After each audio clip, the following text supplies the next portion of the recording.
याच्यानंतर हिंदुस्थानचे तिसऱ्यांदा पंतप्रधान बनणारे माननीय पंतप्रधान नरेंद्र मोदीजी,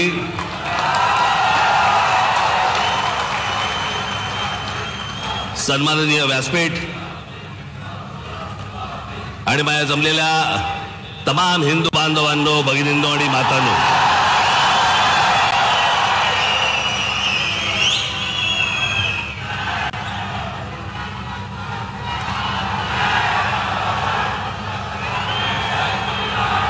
मोदीजी, आपण मुंबईमध्ये याच्या अगोदर अनेकदा आलात, पण बरोबर 21 वर्षानंतर आपण आज शिवतीर्थावरती इथे आलात.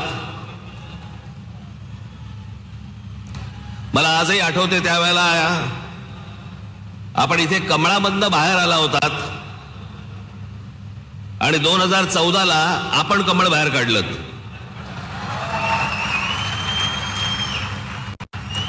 मी आज फार वेळ काही भाषण करणार नाही. आपल्याला सगळ्यांना मोदीजींचं भाषण ऐकायचंय. गेल्याच महिन्यामध्ये माझं इथे भाषण झालेलं आहे. 3 टप्प्यामध्ये फक्त बोलणार आहे मी. त्यातला 1 टप्पा झालेला आहे.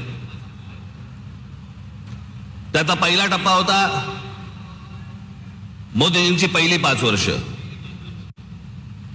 त्या टप्प्यावरती जे बोलायचंय ते 2019 साली बोलून गेलोय.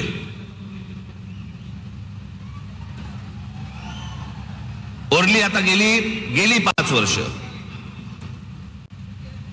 मला असं वाटतं आता देवेंद्रजी, मुख्यमंत्री अजितदादा, इतर सर्वांनी,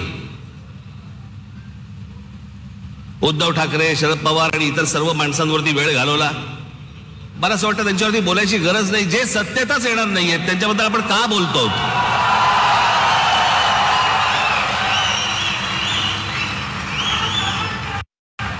काही आवश्यकताच नाहीये त्या लोकांची. मला असं वाटतं की अनेक अशा योजना ज्या गेल्या 5 वर्षामध्ये झाल्या, मी त्या दिवशी माझ्या सभेमध्ये म्हटलं होतं, टीकेच्या वेळेला टीका, समर्थनाच्या वेळेला समर्थन, प्रशंसेच्या वेळेला प्रशंसा. पण काही गोष्टी अशा आहेत की जे माझ्या आता गेल्या काही सभांमधून मी उद्धृत केल्या की 90च्या दशकामध्ये जे एक प्रकरण घडलं सगळ्यात मोठं, ते म्हणजे बाबरी मशिदीचं. हजारो कारसेवक तिकडे उत्तर प्रदेशमध्ये गेल्यावरती तिथे मुलायमसिंग यादवच्या लोकांनी, पोलिसांनी तिकडे आमच्या कारसेवकांना ठार मारले, सरयू नदीमध्ये प्रेत फेकून दिली. ते चित्र काही माझ्या डोळ्यासमोर कधी गेलं नाही. आणि ज्यावेळेला बाबरीचा ढाचा पडला त्याच्यानंतर ते राम मंदिर बनवू मनात असं आलं होतं की कधी हे बनणार नाही बहुधा. पण मोदीजी, मी आपल्याला खरोखर धन्यवाद देतो की आपण होतात म्हणून ते राम मंदिर होऊ शकलं.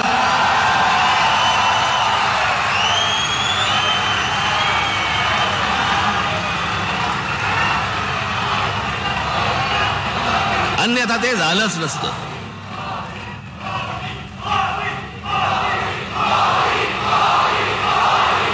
जेव्हापासून मी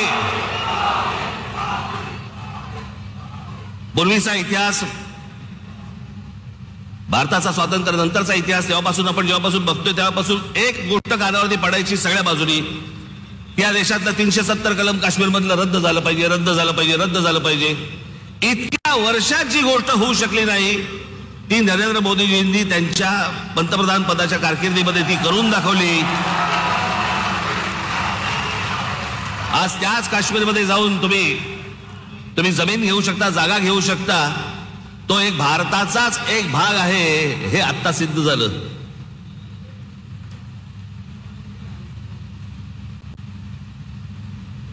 राजीव गांधी ज्या वेळेला पंतप्रधान झाले त्यावेळेला एक मोठी केस झाली होती आणि एक प्रकरण सुप्रीम कोर्टामध्ये होतं आणि सुप्रीम कोर्टाने निकाल हा शाह बानो नावाची एक महिला होत्या त्यांच्या बाजूने लावला होता. आणि सुप्रीम कोर्टाने तो निकाल लावल्यानंतर राजीव गांधींनी खासदारकी तो लोकसभेमध्ये बहुमताच्या आधारावरती तो सुप्रीम कोर्टाचा निकाल म्हणजे ज्या बाईला न्याय मिळाला होता तो काढून टाकला. आणि त्या मुस्लिम महिलेला कधी न्याय मिळू शकला नव्हता एका छोट्या पोटगीसाठी.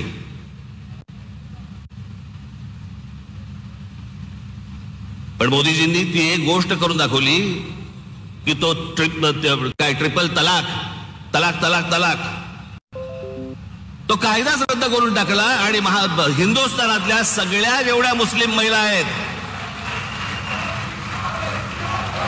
त्यांच्यामध्ये एक समाधानाचं वातावरण झालं की रात्री आपला नवरा आला, शुद्धीत आहे का बेशुद्धीत आहे माहित नाही, पण समजा उद्या तलाक तलाक तलाक बोलला तर करायचं काय पुढे. पण तो विषयच बंद करून टाकला. मला असं वाटतं की हे अनेक गोष्ट अन्नधान्य पुरवण्यापासून लस देण्यापासून अनेक गोष्टी झाल्या, पण मी या सगळ्या गोष्टींना सर्वात धाडसी निर्णय मानतो. ही गोष्ट करून घेणं, इतकी वर्ष जी होऊ शकली नाही ती गोष्ट मला असं वाटतं करून घेणं हे मला असं वाटतं की सगळ्यात महत्वाची गोष्ट आहे असं मला वाटतंय. अनेक योजना राबवल्या गेल्या अनेक वर्षांमध्ये. आज मोदीजी मी फक्त आपल्या समोर उभा आहे पुढच्या 5 वर्षासाठी. या पुढच्या 5 वर्षामध्ये आमच्या सर्वांच्या महाराष्ट्राच्या आपल्याकडनं अनेक अपेक्षा आहेत. त्या मला फक्त अपेक्षा आपल्या समोर फक्त बोलून दाखवायच्या आहेत. याच्यापेक्षा मला कुठचंही लंब चौडं भाषण नाही करायचंय. त्यातली पहिली अपेक्षा आहे की गेले अनेक वर्ष खितपत पडलेला मराठी भाषेला अभिजात भाषेचा दर्जा मिळावा. ही गोष्ट आपण पंतप्रधान झाल्यानंतर मराठीला तो सन्मान मिळेल अशी मी मोदीजींकडे अपेक्षा व्यक्त करतो आणि ती होईल, तितक्याच धाडसाने ती होईल अशी मला खात्री आहे.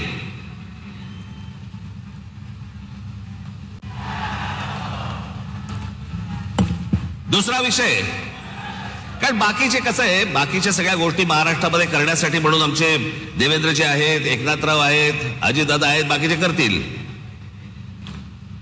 पण या देशाच्या अभ्यासक्रमामध्ये या देशावरती साधारणपणे 1000 वर्ष परकीयांनी राज्य केलं, पण त्या 1000 वर्षामधली 125 वर्ष हे मराठा साम्राज्य होतं या संपूर्ण हिंद भूमीवरती.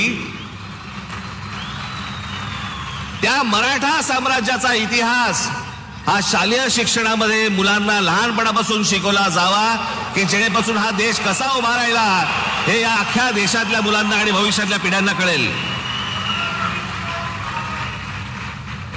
तिसरी गोष्ट, समुद्रामध्ये शिवछत्रपतींचा पुतळा कधी उभा राहील नाही राहील मला माहिती नाही, पण माझी विनंती आहे की आमच्या शिवछत्रपतींची खरी जर स्मारकं कुठची असतील तर आमच्या शिवछत्रपतींचे गड किल्ले आहेत.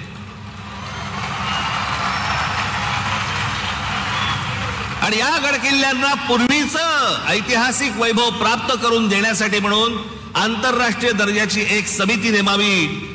भविष्यातल्या येणाऱ्या पिढ्यांना, या देशातल्या पिढ्यांना कळेल की आमचा राजा कोण होता आणि त्यांनी काय इतिहास गाजवला हे त्या आमच्या गडकिल्ल्यांवरनं कळेल. याच्यासाठी म्हणून आपल्याकडनं गोष्ट व्हावी अशी माझी अपेक्षा आहे.